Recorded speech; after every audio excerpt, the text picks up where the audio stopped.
इस शब्द की दुनिया में भी बहुत सारी ऐसी मायावी शक्तियां हैं जो शब्दों का मायाजाल भी तैयार करते हैं। कभी कभी फ्रीडम के नाम पर एक बड़ा मायाजाल खड़ा किया गया। स्वतंत्रता का अर्थ तो बहुत सुंदर है, लेकिन उस स्वतंत्रता के नाम पर भी देखिए कैसे कैसे आंदोलन हुए हैं।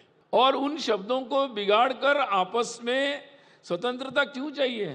ताकि हम स्वाधीन रहे, ताकि हम सबको जोड़ सके। भारत को स्वाधीनता क्यों चाहिए थी?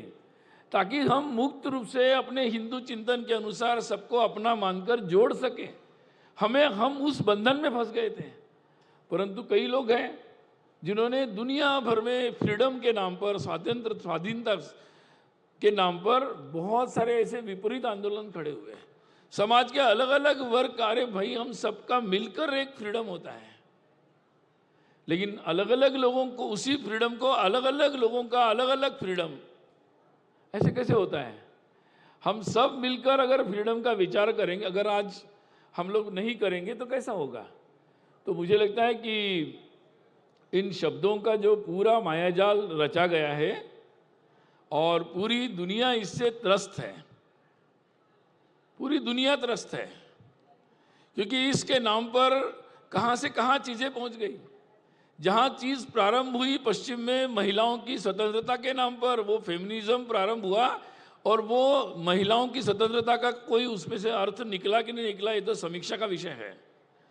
परंतु उसने समाज की पारिवारिक व्यवस्था को जरूर खतरे में डाल दिया। और पश्चिम में वो पहुंचते पहुंचते वो आज बुकिज्म तक पहुंच गया है। वास्तविक मूल प्रश्न है कि हम अलग अलग सबको देखेंगे या सबको एक साथ देखेंगे।